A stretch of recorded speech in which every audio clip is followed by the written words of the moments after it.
Naghahanap ka ba ng paraan para kumita ng 20 to 30,000 extra income per month? Well, if that is what you're looking for, this is the right episode for you. Videos that will make you wealthy and debt-free. Hi there, this is Chinky Tan, your pambansang wealth coach. Sa araw na ito, pag-uusapan po natin ang mga high demand skills na kailangan mong matutunan para kumita ka ng extra income. Grabe, sobrang ako excited dito sa session na ito. Pag-usapan po kasi natin bakit mahalaga po ang high demand skills, ano yung mga specific high demand skills, at paano ka magsisimula at mag-excel sa skills na ito. Kaya huwag niyo pakakawalan tong episode na ito. Okay, first, marami sa atin ang naghahangad ng additional income para masigurado ang ating financial situation. Ngunit, hindi po lahat ay may sapat na puhunan, honestly, para magtayo ng negosyo. Kaya naman, kung wala ka pang puhunan, ang pinaka-best na puhunan mo ay iyong sarili. Which I personally, yung parang develop, yung high demand skills ko. Ano isang high demand skills na aking dinevelop ever since when I was 12 years old? The high demand skills that I personally developed was selling.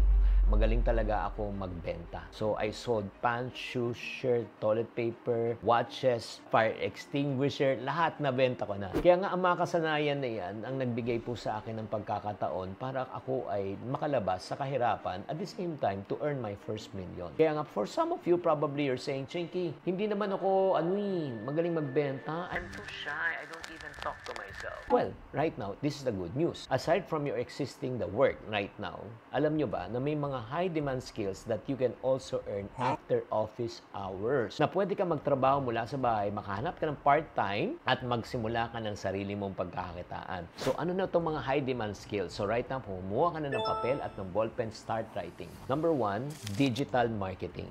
Sa panahon po ngayon, halos lahat ng negosyo ay online na. Pero marami pa rin wala sa online. Agree? Kaya nga, mataas po ang demand sa mga digital marketers. Yung marunong ka na mag-manage ng social media, mag-run ng online ads, mag-optimize ng content para sa search engine, and syempre naman, ito naman bilang isang freelancer at magaling ka sa digital marketing. Alam mo ba, pag mga per project, just to give you a perspective, kasi ako ay nag-hire din ako ng mga ganyan, pwede ka mag-charge ng 15,000 pesos to 50,000 pesos per month. Grabe, kung per project. At kung full-time position naman, pwede kang kumita ng 30,000 to 70,000 pesos per month kung talagang napakagaling mong digital marketer.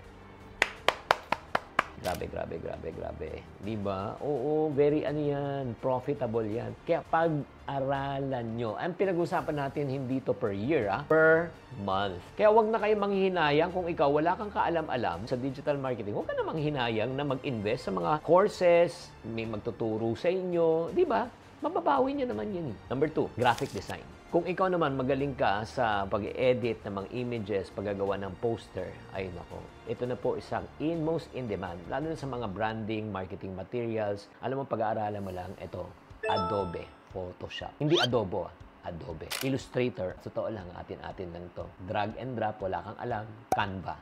Gamitin mo. Sa pagde-design ng logo, poster, social media post at iba pa, pwede kang kumita per project, 5,000, di ba? Per image or per poster or per design, 10,000 to 40,000 pesos per month. Kung full-time position, pwede kang kumita ng 25 to 60,000 pesos per month. Again, grabe.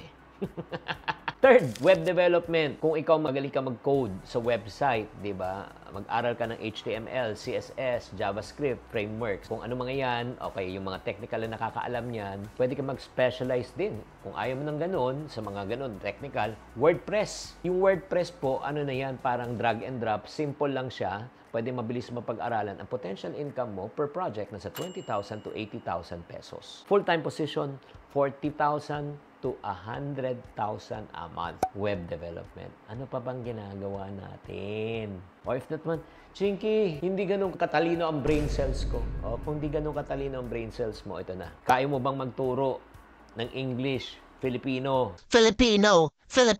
O, diba? Basta hindi ako lumaki sa farm. O, yan, tatandaan nyo. Okay, online tutoring. Alam mo, sa panahon ngayon, online learning, marami na pong estudyante ang nangangailangan po ng online tutors. At tanggap na po ngayon na via Zoom. Hindi na katulad dati, kailangan punta mo pa sa bahay. Kaya kung expert ka sa isang subject, pwede ka magturo ng online. Malaki kasi ang kita sa pagtuturo ng mga subject tulad ng Math, Science, English, Filipino.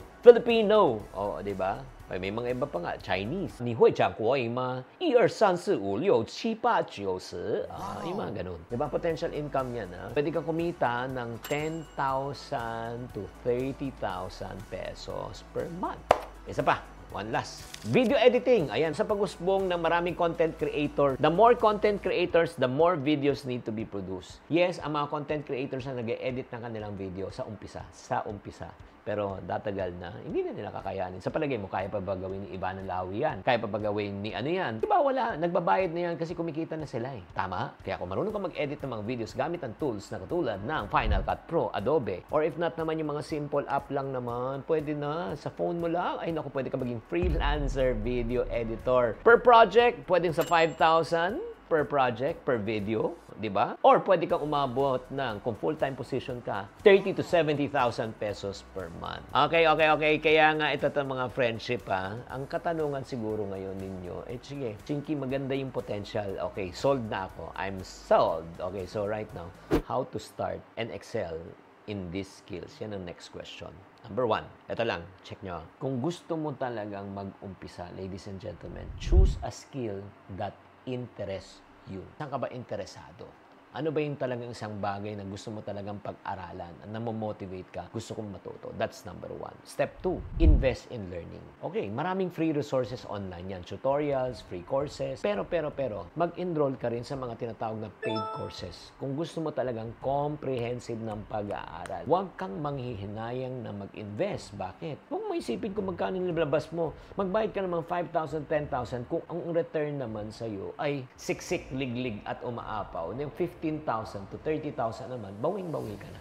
And maybe some of you are asking, Chinky, meron bang mga course na ganito na pwede mong pagkatiwalaan? Later, towards the end of this podcast, i-reveal ko po sa inyo saan yung mapapanood yung mga ganong courses. Number 3, practice consistently. Alam mo, maglaan ka ng oras araw-araw para mag-practice ka, i-apply mo yung natutunan mo, gumawa ka ng project. Kahit yung projects lang na free. Ito lang ang gagawin mo. Tawag ka lang, puntahan mo lang mga target clients mo. Can I help you to improve your ganito? And I want to do this for you for free because I'm a follower of yours and I'm a follower of your company. I'm a follower of your product. I believe in so much. I want to offer something to you for free. Siyempre, pag sinabi mo yung free, makikinig sa yung tao. And then, pinadala mo na, di ba? Nung pinadala mo na, oy, ang galing ah. You have potential ah. Can you do some more work for me? Ayan, ang tanong na sa'yo. Ito na yung magic word. Pag sinabi niya, can you do some more work for me?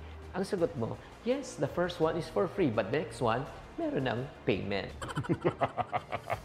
Nagigets nyo? So, yan ang pwedeng mong way in order for you to get more clients. And then, if not, kung sinasabi mo lang, if you work something for free, kung hindi ka naman kinuha, pwede mo namang kunin itong request mo. Can I request for your testimony? Diba? If you like the project, if you like the idea, please, can you put a word out for me so you can start building your portfolio? Gumawa ka ng website, pakita mo na yung mga nagawa mong project, mahalaga magkaroon ka ng tinatawag na proof of concept. Oo, pagkatapos siya nakita, ay, ito, siya palang gumawa, kay ganito, siya palang gumawa sa company na ito.